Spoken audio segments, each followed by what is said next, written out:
Welcome to this special news update regarding our brothers in Venezuela. As reported in the JW News section of jw.org in August 2017, our brothers in Venezuela are enduring difficult economic conditions. Sadly, the overall situation continues to worsen. Basic needs like food and medicine are hard to obtain. Violence and crime is on the increase. Things are chaotic.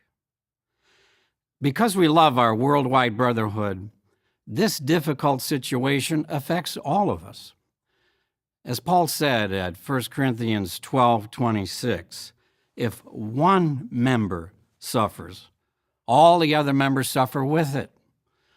Or if a member is glorified, all the other members rejoice with it. No doubt you pray regularly for our brothers in Venezuela. Despite these difficult times, how are our brothers doing spiritually? We're sure you'll find the following report to be sobering and encouraging.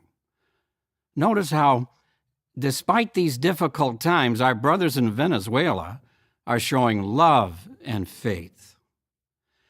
May this report motivate all of us to continue having unity of mind, fellow feeling, brotherly affection, and tender compassion, as 1 Peter 3:8 says.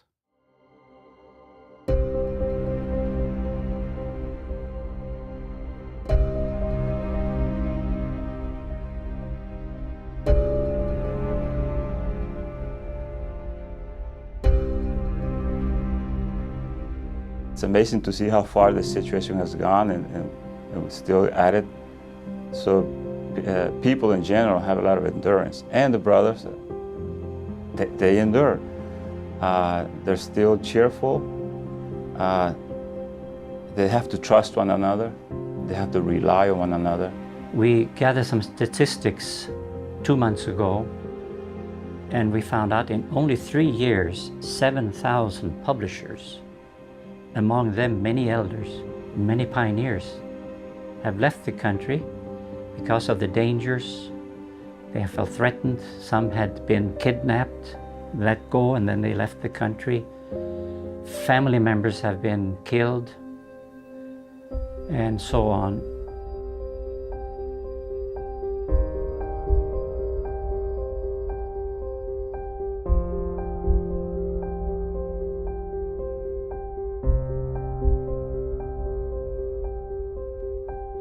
So one of the things we had to do, and the local congregations, which most of them have quite a few Bethelite elders, is they move their meeting time on the weekdays to an earlier hour. So the brothers can go to the meeting with daylight, and sometimes they can go home after the meeting with some daylight.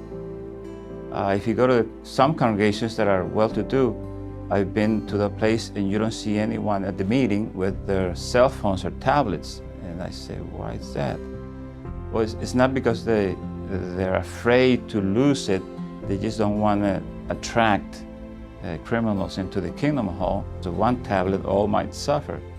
So you see they're learning to be streetwise even more, because the Venezuelans, you have to be streetwise for a long time ago in the past. But now it's getting worse. But the brotherhood in general, they don't complain.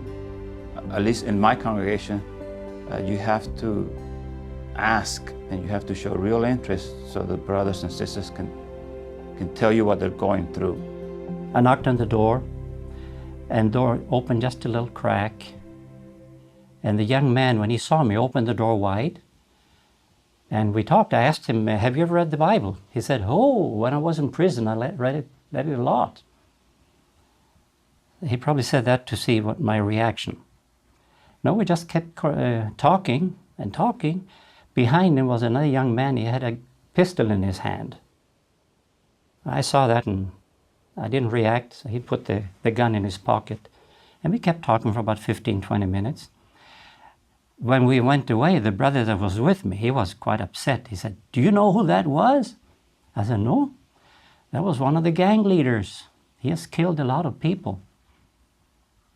I said, well, what I notice is that he's a human being just like the rest. He needs the message.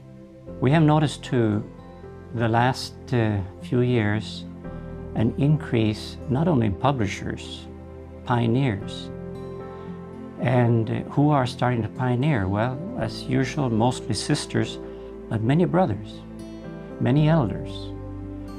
They may have had a good job. They lost their job because the company closed down and left the country. So many brothers have mentioned to me, well, I lost my job, I have no job, now I can pioneer. So they start pioneering. And I think that's very good, and that helps them to keep going.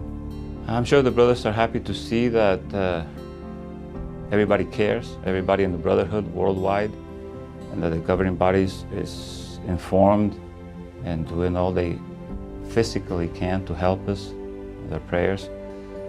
So when you feel part of the worldwide brotherhood, that you're not alone, that has a calming effect on you, and your confidence or faith in Jehovah's organization as a physical, visible organization grows.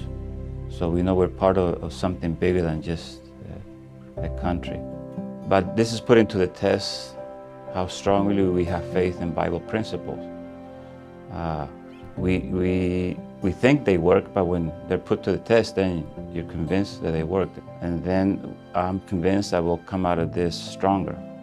And that's what James said, that endurance needs to go to work on each one of us.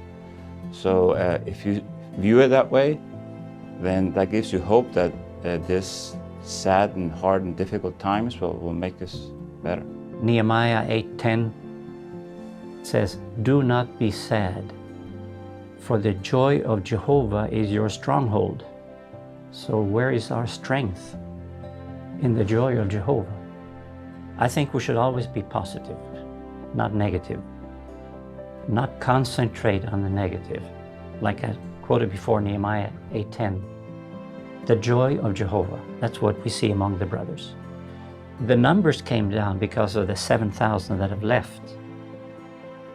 But the congregations keep reporting, and the circuit overseers and the reports keep showing us new people are still coming into the truth, many new ones. So that's positive. They're not paralyzed. Because of that, they keep focused on the kingdom, Jesus the King, and they keep going in that direction. Anytime anyone looks to the side and looks at the storm, he stops in his tracks and he starts missing meetings. He starts thinking about his wallet, his money, his bank account. So that is not good. Keep focused on the kingdom.